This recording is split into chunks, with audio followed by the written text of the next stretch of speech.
আসসালামু আলাইকুম। বিসমিল্লাহির রহমানির রহিম। দর্শক, অনেকেরই হাঁসের ডিম নিয়ে বিভিন্ন সমস্যা থাকে। কারো ডিমে বাচ্চা আসে না, হাঁসের ডিমে বাচ্চা আসে না, এরকম বলেন।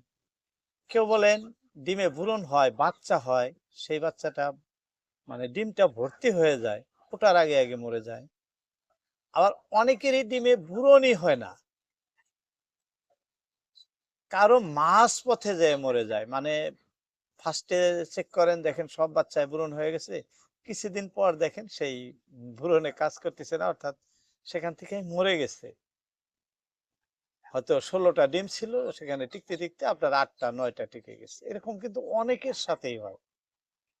এটা একটা কমন সমস্যা সবার ক্ষেত্রে। আমাদের মাউসাসিরা যে হাঁসগুলো বা মুরগিগুলো কুসুম দেন, সেখানেও কিন্তু একই পর্যায়ে ঘটে থাকে। তাই আজকের ভিডিওটি সবার জন্য। আজকের ভিডিওটি দেখলে আপনাদের ধরে নেন এই সমস্যাটার সমাধান পাবেন। আর সামনে যদিও হয়, আপনি বুঝতে পারবেন যে আমার এই সমস্যার জন্য বাচ্চা আসতেছে না, বা ডিম ভর্তি বাচ্চাটা পরিপুষ্ট হয়েছে ডিমে, সেখানে মরে গেল কেন। বাইর হয়ে আসার কথা, কিন্তু বাইর না হয়ে মরে যায় কেন যায়, এই এই বিষয়েও আজকের ভিডিওতে বলবো। দর্শক, অবশ্যই ভিডিও জুড়ে থাকবেন। 2 মিনিটের ভিতরে আপনাদের আমি সুন্দরভাবে সমাধান দিতেছি। দেখেন ভিডিওটি। আমি এখানে ডিমের পাশে বসে আছি, কারণ অনেক হাঁস এখানে কুচে বসা আছে চতুর্পাশ। যাই হোক, একটি বাসায় হাঁস নেই। স্রেফ আপনাদের এই হাঁসের আমি বাসাটি দেখাবো। এখানে নাই যেহেতু, দেখছেন এখানে অনেক ডিম আছে, প্রায় 30টার মতো ডিম দিয়ে আমি হাঁসটা বসাইছি। এই যে একদম 30টার মতো ডিম আছে এখানে। এর ভিতরে আমি এই যে বাছাই করতেছি, আপনাদের দেখাইতেছি। এই যে ছোট সাইজের 2টা ডিম, এরকম ছোট ডিম যে হাঁস দিয়ে আছে প্রথম অবস্থায়, সেই ডিমগুলো এটা কিন্তু প্রথম অবস্থায় দেয়, বা কোনো সময় বড় হাঁস অর্থাৎ পুরান হাঁসগুলো এই ধরনের টাইপের ডিম দেয়। সেই ডিমটা আপনি কুচে বসাবেন না, কারণ এটা কুচা বসালেও যদিও বাচ্চা আসে, সেই বাচ্চাটা টিকানো যায় না, একদম ছোট। তাই একবারে সাইজে ছোট যে ডিম, সেই ডিমটা আপনি দিবেন না। যেটা আমি দূরে রেখে দিলাম। হ্যাঁ, এই ধরনের আরো কিছুগুলো ডিম আছে যেটা সাইজে অনেক বড়। এই যে এদিকে আমি দেখাচ্ছি আপনার, এদিকে একটা ডিম আছে। এই যে এই বাসায় এই ডিমটা কিন্তু প্রথম দিচ্ছে। এই যে দেখছেন এই ডিমটা কত বড়, অর্থাৎ এই ডিমের ভিতরে 2টা ভ্রূণ আছে, কুসুম 2টা আছে, যার জন্য কিন্তু ডিমটা এত বড়। এই ডিমটাও যদি দেন, বাচ্চা মাঝপথে মরে যায়। এরকমও অনেকের ক্ষেত্রে হয়, একটা ডিমের ভিতরে 2টা কুসুম থাকে। যাই হোক, তারপরে অনেকগুলা ডিম দেখবেন সাইজে আঁকা বাঁকা হয়, এই খোলকাগুলো পাতলা হয়। চীন হাঁসের ডিমের খোলকাগুলো খুব মোটা হয়। অনেক ভাই প্রতারণার ফাঁদে পাও দেন, চীন হাঁসের ডিম দেয়, নেওয়ার পরে দেখেন আপনার সেগুলা চীন হাঁসের ডিম না,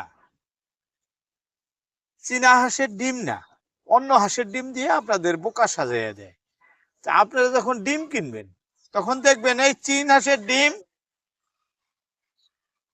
হাঁসের ডিম অধিক মোটা হয়ে থাকে। এই যে বাকলটা খুব মোটা হয়ে থাকে। এটা দেখলেই আপনি বুঝতে পারবেন এত মোটা অন্য কোনো হাঁসের ডিমের হয় না। এই একটা কারণ গুলো বুঝতে পারবেন সেখান থেকে। অবশ্যই ভাইয়ের উত্তর পাইছেন। আর আঁকা বাঁকা ডিমগুলো দিবেন না।